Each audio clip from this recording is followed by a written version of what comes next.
Okay. Um, so I have to, because I know we just already introduced ourselves. I'm going to say it for the video. My name's Josh. I'm a PSIA AASI Western Tech Team member, and my home mountain is a Palisades Tahoe. And I also own Progression Sessions, where we host workshops and camps all over the globe. And today's discussion is about reading terrain. So all the things that go into kind of planning your line or knowing how to react to maybe the unknown a little bit. So how to foresee or tell the future. So I'm going to go ahead and share my screen. And this is a totally open forum. So Sydney, Tyrus, chime in whenever you want. And if we get anybody else in the call, try to add them too.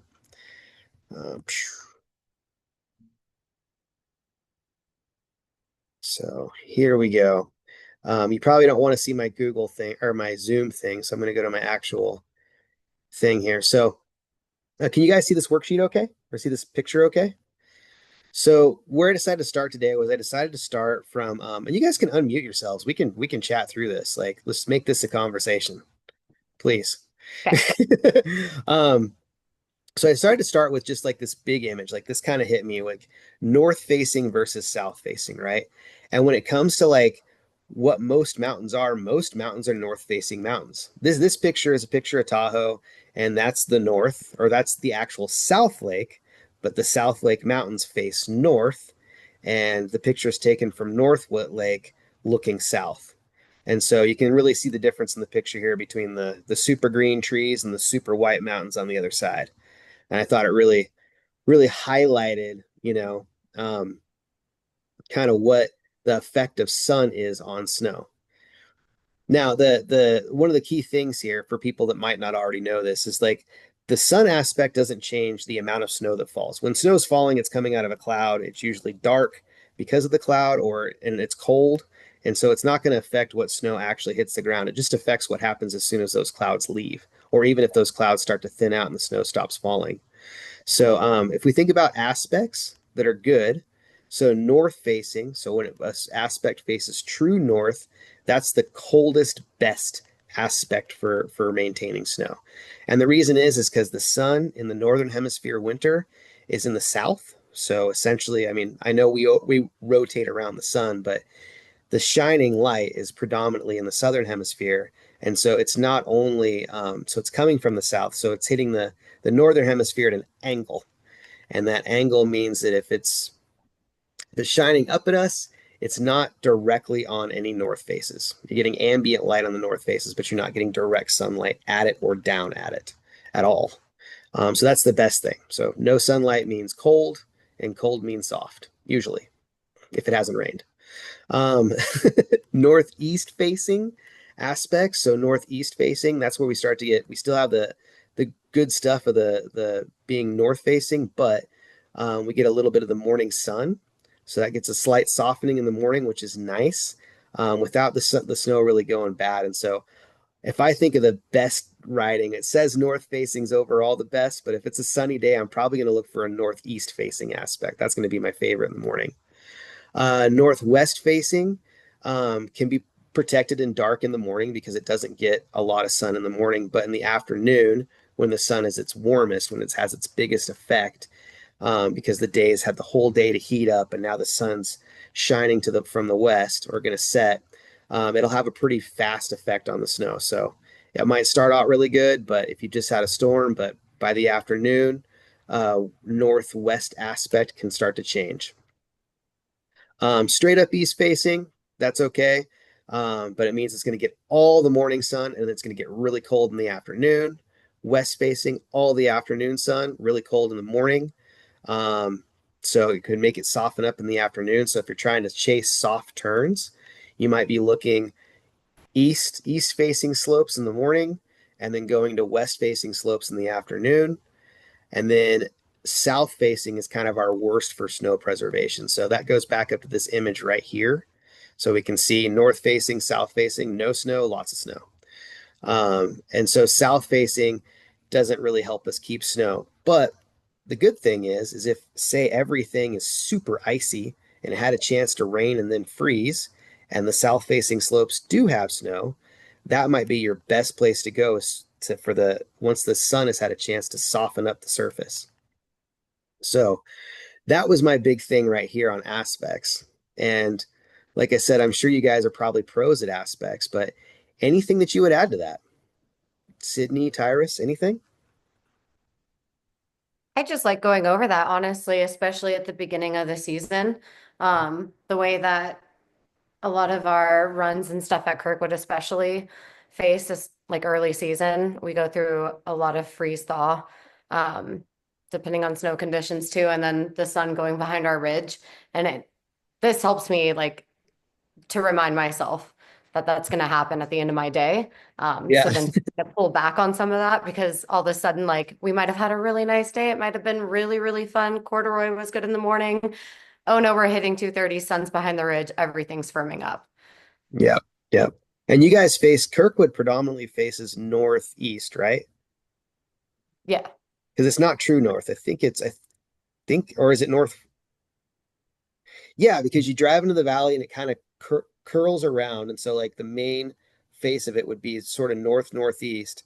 And then you have the other side that goes over, which is totally east facing. And then a little bit of west facing, um, kind of past the crazy weird hotel tower. the crazy one. Yeah. Yeah, we haven't. So Palisades is, we'll say Zax is almost due north, but it's definitely northeast.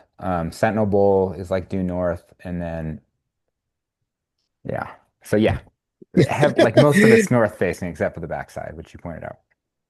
No, and I think that so I brought up this map of Palisades right here. So this is where I work. And so this isn't the whole thing. This is just the I guess the Palisade side and not the Alpine Meadow side. Um, but I do a lot of trips where like I like go to a mountain and I've never been there before, and I'm taking guests that have paid lots of money to be here and have high expectations of good snow. And so often I have to go into a trip and I have to like look at a trail map. I have to figure out where north is in reference to that trail map, figure out which way that mountain faces. So that way I can plan the next day. Like I can figure out where we're going to go first, like what's potentially going to be good. Um, and it doesn't mean it's going to be good. I have no idea what it's going to be like when I get there, but I can kind of come up with an idea of what the sun might have done to different runs and sort of how to plan my day. And so I just pulled up this map right here just to show like Palisades Tahoe, the Palisades side, basically faces like the main uh, mountain run basically faces east to west. So like the village would be to the east, the top of Siberia would be to the west, and it would almost be like a straight line east to west. And so a lot of the mountain that has good snow, a lot of our lower mountain all faces basically north and has different aspects. So like this right here would be a northeast face, this would be a northwest face, and so on and so forth. They have different faces to them. And then this right here where the tram goes over on one side of the tram, so the face of the tram straight east facing, and then the other side of the tram, like going in towards Mountain Run, is straight south facing or southeast facing, I guess, southeast facing. And so it gets, and within that, there's west facing parts, but that gets really warm really quick. And this stays really, really cold. And Mhm. depending on if they face northwest, northeast, or straight north, and that can change a bunch in one run. Um, it really like changes the snow quality a lot.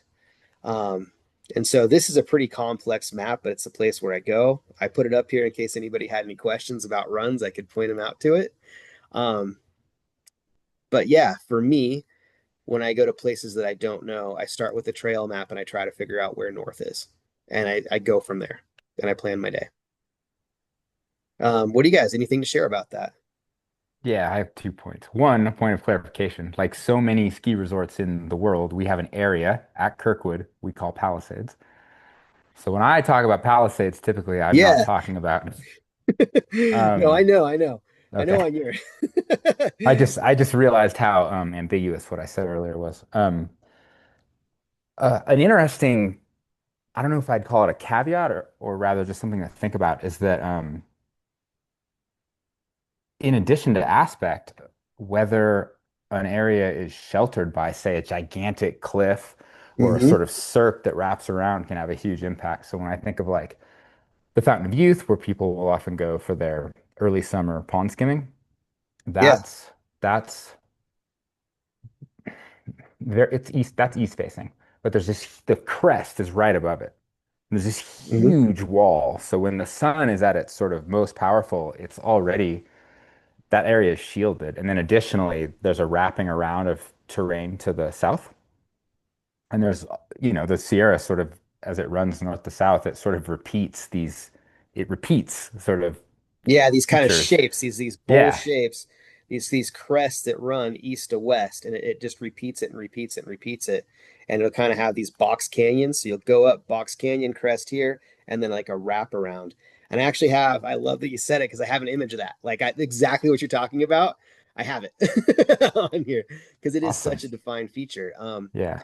And I kind of like so I'll start with this image right here because we're going in the same path here.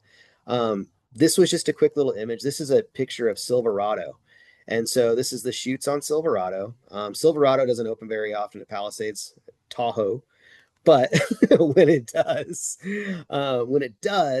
it's like an awesome place to ride. It's got some of the wildest terrain that we have. But I really like this image because it showed something that was pretty cool. So this is first thing in the morning because there's no way there would be that few attracts if it wasn't first thing in the morning.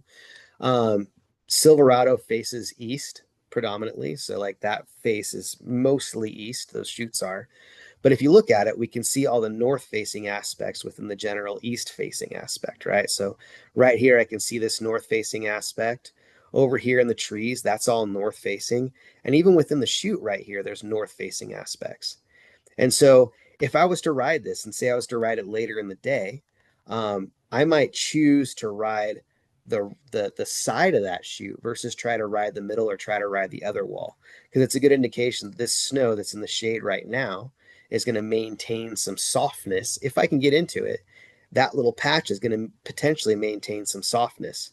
Also, if you look at this, sort of to Tyrus's point, we can see that these little ridge lines right here, they potentially could be a windbreak, right? So snow could load on the backside of those. It could be softer. And so both those things kind of give me cues. Like I know the sun, I know what its effects could be. And within one run, if I have an idea of where the sun's shining or what its effects could have been, I might be able to find softer, better patches of snow, have some good turns versus like um, I don't know, muscle through some harder, maybe squishier or chunkier or whatever, more sun affected snow. We'll get to wind here in a second because wind's a huge one. Just haven't gotten to wind yet. But we scroll down and there's wind. There it is.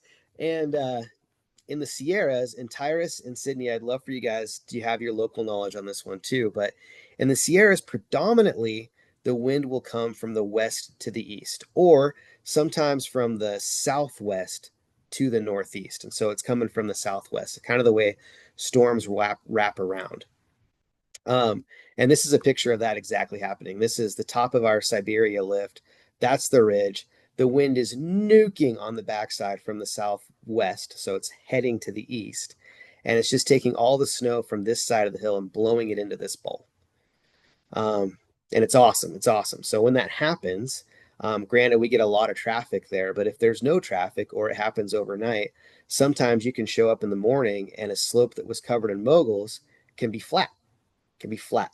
No snow has happened, and that wind could have come in and made that thing flat. And so if I look at the weather report the day before and I see what's happened to the wind at whatever resort I'm going to, and then I look at the aspects and I look for ridge lines, there's a good chance that I can plan my first few runs to be really, really good runs if I take the time to look at the wind, where it came from, and how the terrain might capture the deposits if the snow is light enough to deposit, to move around. Anything you guys want to add to that? And these terrains, this is a giant feature, right? This is similar to what Tyrus was talking about. This just giant Sierra crest where this is the actual crest where these skiers are, and this is where it's starting to wrap around and go back towards the east. Um, and so if we look another place where snow catches, pretty often is trees.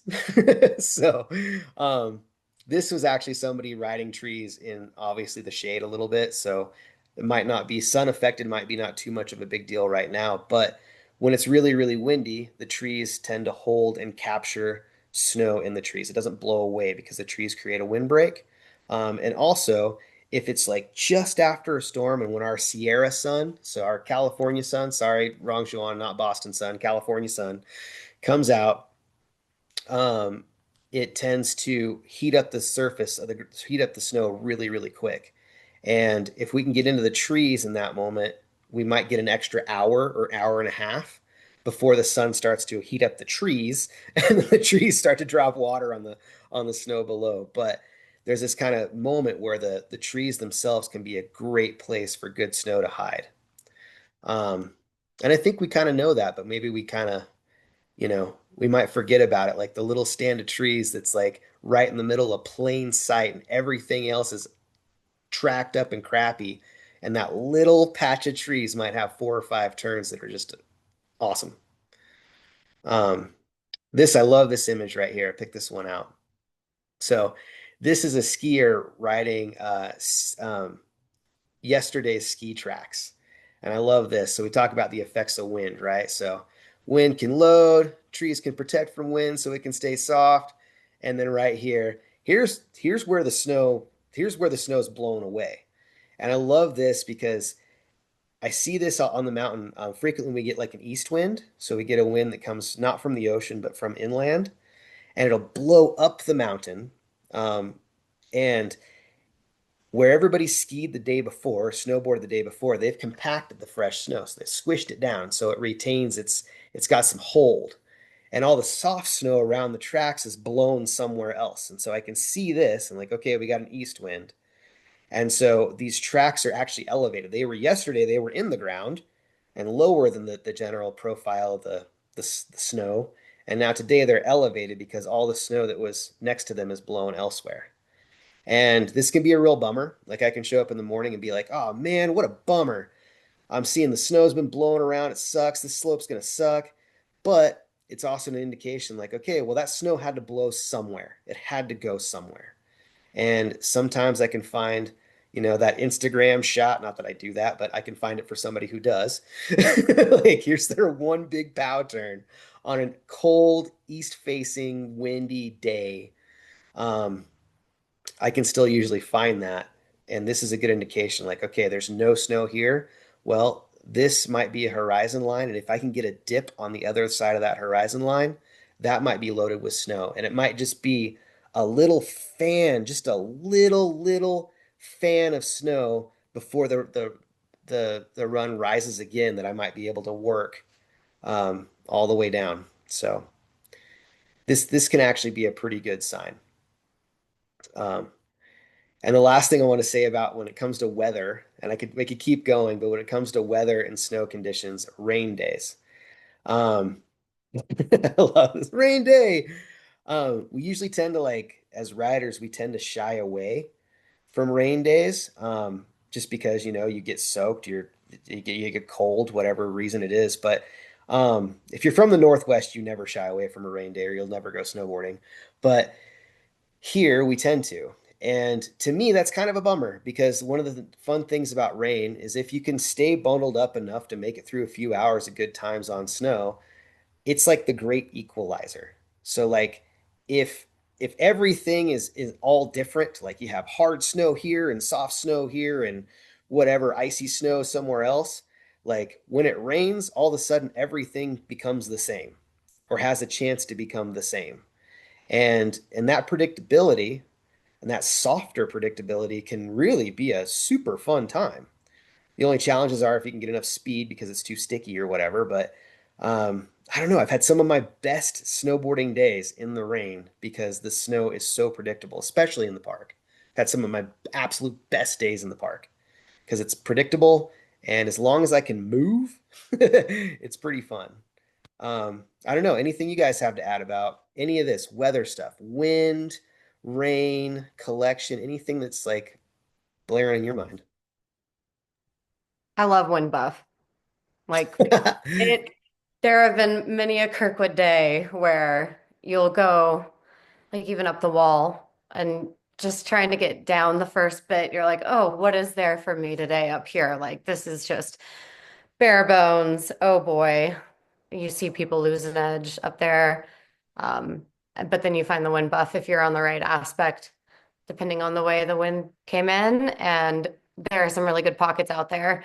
Knowing where to find that turns your day into like a whole lot of fun. And finding those clues, like that's the key. What's a clue? Like, I mean, I talked about like looking at those tracks, right? Like, what's another clue for you that would be like, I know this is really crappy right now, but I'm pretty sure I'm leading to something good. What would be a cue? Years ago, number one, we had like some really intense sastrugies, right? So I've never heard that word before. What is a scroogie? sastrugi, oh gosh, now I'm just wondering if someone made this up and told me that word, and now this is going to be recorded and put on the internet. It's almost like those lines if in that photo that's just above this rain day, or Hmm. maybe the one above. But yeah, so it's like that. However, it's the pattern that the wind has continued to blow, but it kind of makes a ripple effect of Yeah. the wind line. Yeah, but then it can create like big shelves that you can drop down, and it's not like a mogul, right? Because it can happen across the fall line or however the wind has blown, even like Hmm. uphill. Um, but those have occurred absolutely at Kirkwood, and you're like, okay, well, clearly the wind blew this way. Yeah. And you can figure out like where some terrain is going to catch that, right? Just from our rocks, our trees, or wherever it may be. You can go find that. And then I always try and look for pine needles or pine cones, like whatever nature's deposited and where that's deposited. I I can like try and it. get some clues from that. So when you talk about the snow depositing, right? Like I love what you said. Like I'm going to try to figure out where the snow's loaded, right? And then you talked about like the breaks. Like we have trees, we have things that like where if we see sistrugis, then I'm going to look for this kind of thing to have good wind buff on the backside. What's that? Tell me what some of those things look like. Wait, I'm sorry. What things? So like so like the natural terrain catch, right? So like Oh you know yeah. you see that, but then what is like what's an element of a terrain catch? Because I have a bunch of things in mind. I'm wondering what you're thinking. Oh yeah, absolutely. Like at Kirkwood, they get caught in our chutes for sure. We've got a lot of gullies Hmm. that get caught in there too. We have a few faces like coming out of a bowl or two where it can kind of load onto, which is really nice as well, or just one aspect of a bowl where it gets caught up into. Yeah, yeah. I think when I look at like wind buff, like the best wind buff is when because you have like a hard ridge, right? Like you can have a hard ridge, and that can sometimes the snow can blow off the hard ridge and sort of settle down a little bit lower. But when you have a soft ridge, like when you have like you see all this scoured stuff and the can you say that word again? Because I can't. Skakrugis? The stroogie? The Strugis. If you see the The Strugis, stroogie. The stroogie. the Yeah. Strugis. If you see Yeah. those. And then you see like a mellow roll, like a mellow depression on the leeward side of those. So like wherever the wind's blowing, right? Usually right after that mellow roll, whatever that face is right behind it. Um, for me, that's where I look for that those like the best turns. And yeah, it's really fun though. It's really fun. And I think that um the more you know a mountain, the more you get to know where those places are, right? Oh yeah, absolutely. Like it's taken me um a time or two to figure out like something seems so stripped here and like it's so icy and firm, whatever else. And then it's like, oh, just on the other side here. Look at this. It's magical. It's wonderful. So my next thing I was going to go to right here was just terrain features. So what we really want to start noticing, right? So we kind of talked about the big stuff like snow loading, sun effects, wind effects, weather, stuff like that. So kind of the big picture of a mountain. We talked about looking at a trail map and planning, given the aspects and what you know about wind from the previous day. And now I just want to kind of go into a little bit about like actual terrain features, and kind of what to expect and how to ride through some different features. Because often when we're snowboarding, we're trying to read the future, right? Like, I don't know what this next turn where it goes because it drops away or whatever, but how can I like plan or predict what the where my next turn needs to be? And I thought this was a pretty good picture because if you look at these trees right here, I would bet that anything turning right under the tree or right by him is going to be potentially really sketchy. Like they could fall in, like fall way deep into the snow. It's going to be really easy to like catch a tree. And I'm sure from their angle, especially that guy in the red, he's just looking at it like, I don't know, man. It's gonna try to make a turn and hope for the best because he probably can't see much past the first two trees in front of him. So I would imagine, though, these riders are probably pretty skilled at riding trees like this. And so they innately know that the space right behind that tree is going to be really, really steep. They probably innately know that the snow is going to be really soft, too, most likely right behind a windbreak if those trees were a windbreak. And they probably know, too, that underneath those trees, they have limbs. And so the closer they get to that trees, there's a more chance for like debris or tree limbs to create air pockets between the snow and whatever the branches below where they could potentially fall in. So like there's a lot of things here that these riders probably know about this terrain that helps them make like strong decisions so they can keep a consistent line without getting too stuck. And they might not even know they know this. It might just be years of experience of doing it, and they do. So if I never knew anything, I'd have to have somewhere to start, right? Like I'm not going to start with that. I'm going to start somewhere else. And so things to kind of know, like where to start being aware. And I have a bunch of stuff on the list here that I could go through and some big elements like the fall line, like knowing where the fall line is and being able to read that, like just being able to look and know where downhill is, because that changes throughout a run. And when it does, it dictates where you're going to speed up, how you're going to slow down, all that kind of good stuff. Um, Being able to look and like really understand steepness, right? Like not having to look at your phone and being like, is this a black run, a blue run, or a green run? Like being able to really see a pitch and have an idea of what that's going to feel like before you get down it. I think that that's a good skill. Obviously, we talked about aspect and wind, and then like the run shape, like wide versus funneled, convex where it rolls away, and concave where it collects, where it doesn't roll away, but you can see the whole thing. These are kind of big things, but when it comes to like macro reading, right? What are some things that you guys look for? Like macro, you look at a hill, like what are the fun things you look for? What's something you're like, yes, I see that and I want to ride it, that shape. Well, definitely half pipe-ish um, Yeah. goalies, I guess. Why? I mean, it's just fun to surf, I guess. No, I love it because a goalie, you see a shape and like the goalie, when you say surf, right? I imagine it is like two opposing waves, right?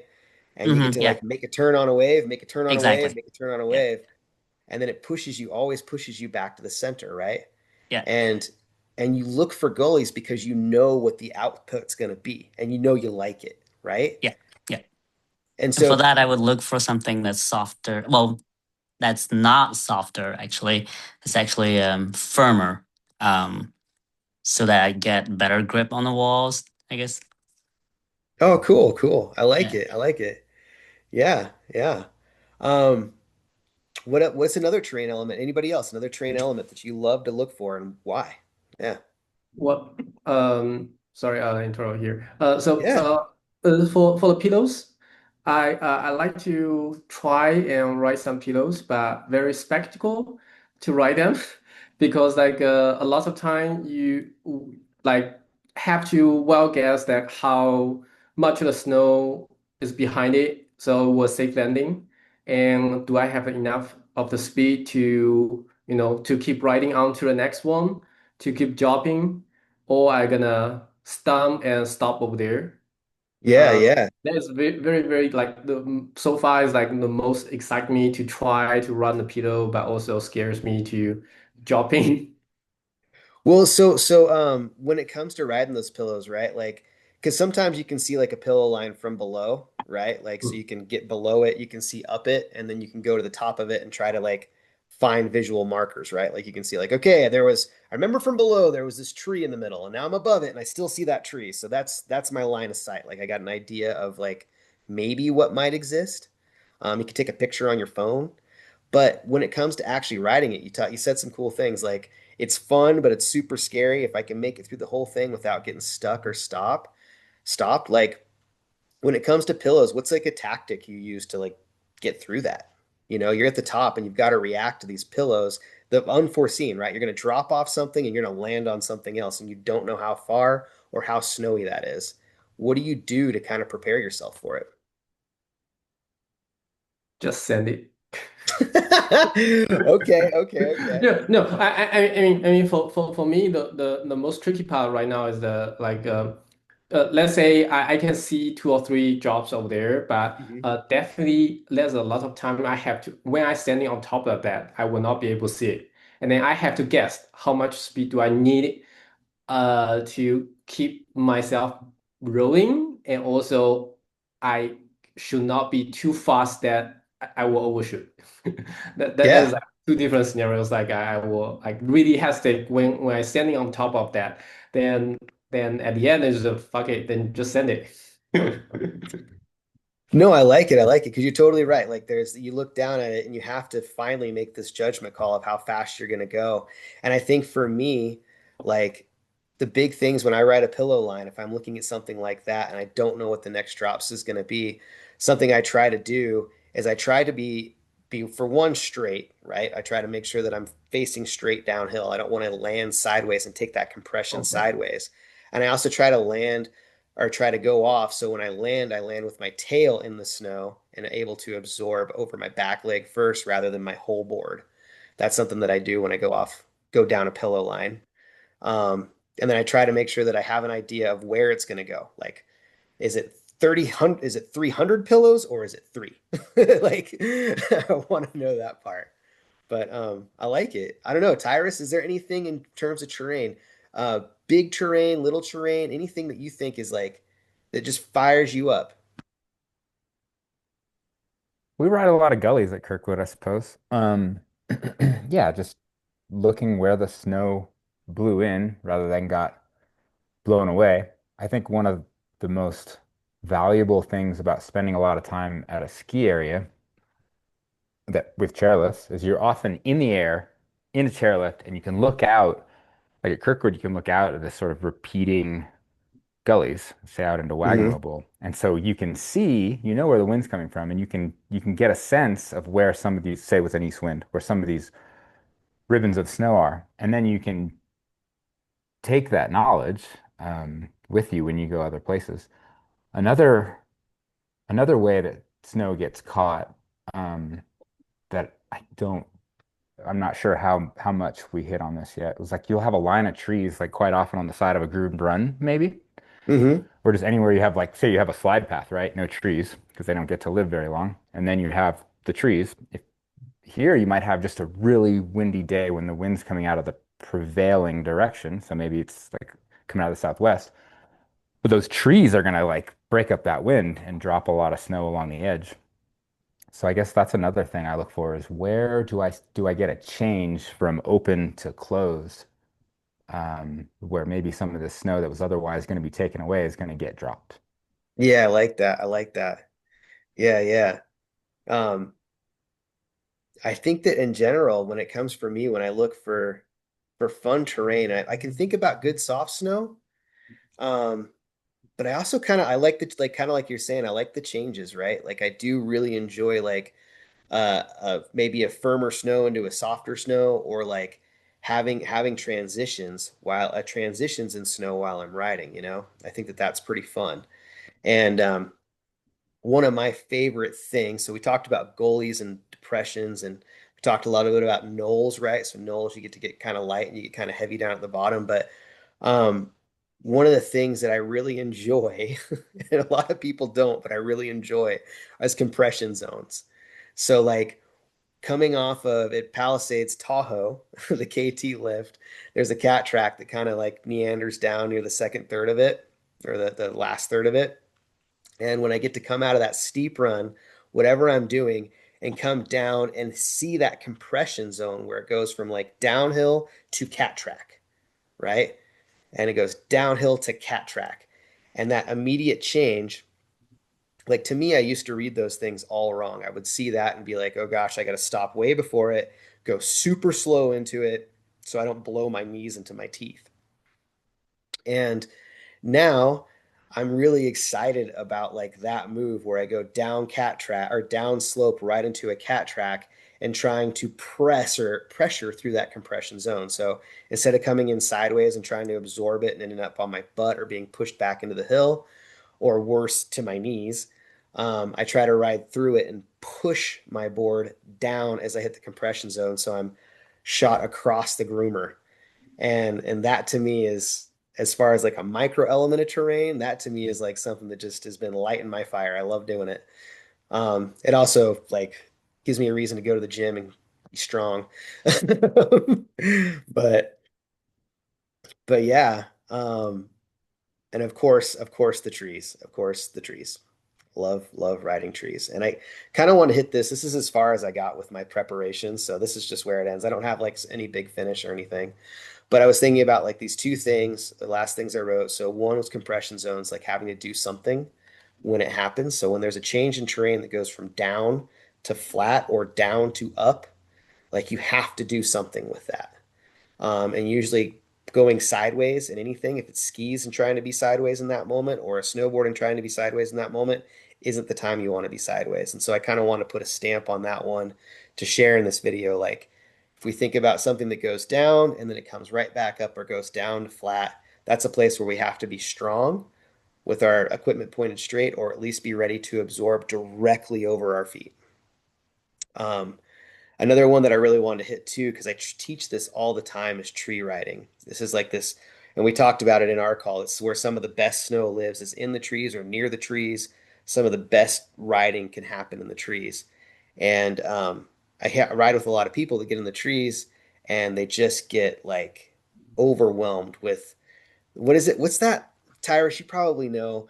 When you have too many choices, what is it called? Like it's like the anxiety of too many choices. No?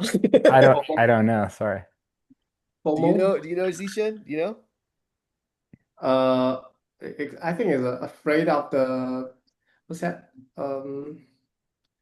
Let me GPT that. Mhm. No, that's all good. It's like the paradox of choice though. Like you have too many choices, and so you're like it gets stressful. And I feel like in You the get trees, overstimulated. yeah, yeah. And Uh, Oh, fear of the missing out. no, no, not failure, missing out. No, that's too many choices of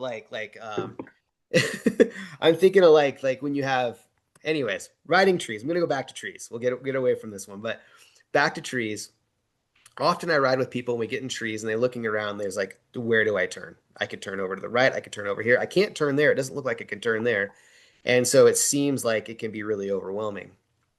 Um, the trees, they can create like a natural rhythm sometimes, and sometimes they don't. Like sometimes the natural rhythm isn't necessarily as easy to see as it may exist. Or so I've taught this so much that I put it on paper is when it comes to learning how to ride trees or how to figure out a line in trees and find a rhythm, um, starting with one turn, committing to one turn, and then stopping again and having that one turn be around the tree, not like right before the tree and then try to slow down and then go straight, like being around the tree and then stopping is kind of the first step to building up your tree prowess, right? And then once you do one turn, commit to it, stop, and you can do that repeatedly. Try two turns, stop. So plan two turns, make them, see if you committed to them, stop, do it again, three turns. And then usually by the time somebody's to their fourth turn, they can plan four turns and execute the four turns that they had planned. They probably have the skill to plan the next turn while actually riding. And I thought that was I teach it so much when tree spacing and rhythm came up out of my chat GPT about what the heck I'm going to talk about tonight. That to me like just resonated like, oh my gosh, if people just knew to take the time with this in trees and actually do the work, they could be such fantastic tree riders. And I don't know what for you guys, Sydney, uh, Z, Tyrus, like anything you guys have about like your growing up in tree riding, anything that worked for you. Because that's one heck of terrain to read. I remember many years ago watching my friend train for his snowboard level 3. I was not a snowboard instructor. And he's actually got like a just, I think, like an amazing down and forward short radius turns with retraction. But he's practicing these things, and I'm like this 20-year-old kid at Kirkwood. I'm like, that's the lamest thing I've ever seen. Why don't you just open it up and just go? Like, leave the turns open, just go. Um, but then when I was forced to start training for that exam, the way it changed my ability to navigate through tight trees, being able to steer with the lower body quickly and keep the upper body, hopefully as quiet as possible, it opened up access to me to a lot of it made moving through a lot of areas at Kirkwood feel way more efficient. Just Yeah. I mean, so it's building the skill so you can navigate the trees before you get into the trees, right? So having a short turn where your body isn't affected by the turn of your board per se, right? Unless you want it to be. I like it. I like it. I don't know. How about you, Sydney? Anything that was like when you were growing up to train in trees Oh, or growing up, riding? yeah.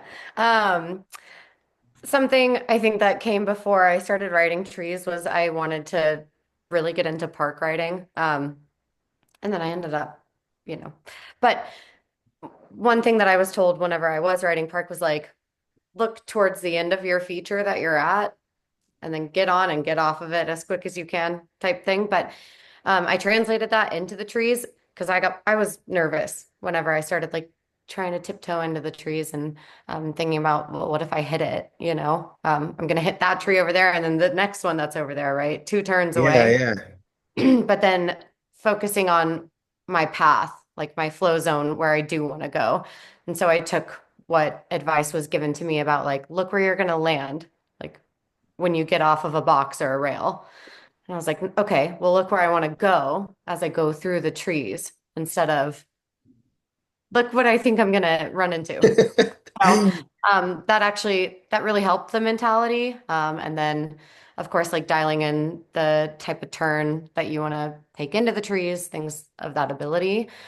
Pairing the two of that, I know for me it was really mental. So Yeah, yeah. Um, Totally. And I think it can in turn in trees, I make a million kinds of turns, right? But like that committing to your line, like you're saying, like this is it. I'm committing between these trees. And the more comfortable you get with committing to it, just like committing to a box, the more comfortable you get doing it, the less times you hesitate and you just make a decision and go. I love that. I love it. I love it. How about you, Z? Anything that you would add to like riding in trees that you think people should know? I mean, for me, actually, uh, I think about like 4 or 5 years ago, I just start riding a snowboard, and the game changer for me to totally transform or to make myself feels much more comfortable to riding a snowboard is to actually I by chance I got the new snowboard from the sushi Rashino. I usually have to run. You I got a usually cheater have board. I usually ride 155 of length of the ball, but that ball is only one size, so it's 145. And it's extremely short ball, extremely fat ball, but it's extremely well to turn in the very small spaces, and especially in Japan with a lot of powder, very surfy, but the tree is not, there's a lot of different kinds of the trees in there, but I will be able to very easily to navigate through, the terrains between the trees. So that is like, to me, is game changer. After that, I started learning how to ride into trees, but I feels like the sensation with the extremely short, because it almost no tail. The Yeah, ball yeah. almost no tail. So that kind of sensation has really changed my mindset how to ride in the trees. It's like you can easily like swimming through the forest. I love it. I love it. No, that's so cool. I totally get it. Like you have a tool that turns really easy, and then you get the confidence to turn through the trees. And now that you've had the right tool for the job, and especially Japan trees, they're super tight. No, that's wicked. I think the last thing for me that really affected trees was when I learned how to like so I can stop and make a plan and make some turns and then stop and make a plan and make some turns, which is a great way to build up. And then the next thing that I learned after that was how to slow down, so how to control my speed in the trees and have some way to think without actually stopping. So for me, it was a skidding platform where I learned to like basically turn my nose up the hill, push my tail down the hill, look down the hill. So now my board's diagonal of my body and gave me a chance so I could slide down, look for a little bit longer, and then make my next turn. And when as long as I didn't stop momentum, it was a lot easier to go into that next turn, to make that choice to slide to the end of the box, as you say, Sydney, like to make the choice. If I come to a dead stop, it puts my head in a different place. I'm no longer in performance. I'm in like anxiety, like, oh my gosh, where do I go from here? But if I could keep moving and just take a little bit more time to look and had that tool, then all of a sudden, like I was able to flow. And maybe it wasn't a mental consistent flow, but to anybody else watching, I didn't stop. So that was kind of a big, and that was during my level three when I was training for my level three. I had somebody teach me that like that's we got to keep moving. You can't stop. So here's some way to keep moving and think. And yeah, I love it. I love it. Thank you guys so much for sharing. Thank you, Z, for sharing. Thank you, Sydney. Thank you, Tyrus. I don't have anything else for tonight's call. That's it. That's what I got. But any questions for me? Oh, thank you for the sharing. Yeah, thank you. Yeah, go for it, Tyrus. What are you doing at Mount Rose when you're going? Oh, I'm going to Mount Rose. I have a level two prep. I'm not sure if it's a teach prep or a ride prep tomorrow. I think it's a teach prep. So fingers crossed the wind doesn't knock us out and we're able to do it. And I can talk about the benefits of riding in the rain with all of them. Cool. Yeah. It's so great you brought the rain up because we were Yeah. so close to going and riding in the rain today after a session at Woodward, but somebody didn't end up bringing her snowboard because it was raining in Oh, South Lake. However, it was a group decision, but um, it could be worse, like doing a season in Australia, they're like, you should buy some dishwasher gloves, right? yeah. It is quite wet down there every now and again. So, yeah, there are ways to make the most out of it, aren't there? And that's really cool that instead of focusing on like, oh no, here's the rain, you're talking about here's where to find it on an aspect. This is where it's good. And then this is how you can make the most of it, the time of day you can do it. And I think having that positivity, looking out onto the weather, especially with the season, the way it's starting out, that's a thought that we need to all have in the front of our heads. At least I do. So it's a Awesome. pretty appropriate topic for where I'm at currently in my season. Yeah, me too. I'm trying to stay positive, and so I'm thinking about all the positives. Yeah. Oh, This year will be extremely difficult for that. I don't know. I don't think so. I don't think so. We're At so least early like in at the least on the California, like at least like the winter is coming, the snow start dumping, but Seattle we got terrible condition on not the mountain, but right now all the roads to all the mountains has been gone.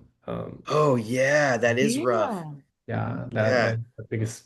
Like even like I think starting from tomorrow, mountains start to dumping the snow, but I don't think the road to all the mountains around this area will be open at least in 1 month. Oh my gosh. I Yeah, didn't even the think the about that. mudslide, the corruption to the highway. Highway 2 is completely closed. The the the road to the Greenwater, which is a Crystal Mountain, is completely because the half size of the highway is gone. Wow. Well, So I have an extra bedroom at my house. And so if you want to come south, Don't worry. The reason I joined late, I set the alarm on the for list sharing, but I come late because I packing my stuff. I'm going to I'm flying Japan tomorrow. Oh, awesome, awesome. How long are you gonna be there for? I will stay there for a month and a half, 6 weeks. Yeah. Cool. Well, I'll be there late January, early Feb if you're still around. Um, yeah. Yeah. Yeah. Yeah. I will talk. I talk with Brian, and maybe we can catch up later. Cool. Where are you gonna be riding? I head to 3 weeks in Hokkaido, and then I will do a road trip for the Hakuba and the Myokokogen. Awesome. Go to put on your list, put Arai on your list. Lotte Arai. Just All right. Okay. go to Arai. If you're going to Miyoko, go to Arai. Oh yeah. That's on the list, Okay. but I don't know. Like right now, there's no snow on the forecast even for Japan. So CMAC was just in Nozawa and he said it was amazing. yeah, It's we'll see okay. how it goes. Yeah. Yeah. Thank you. All right, guys. Have a wonderful, wonderful evening. You too. Thank You. you. Bye. Thank you. Bye, guys. Thank you.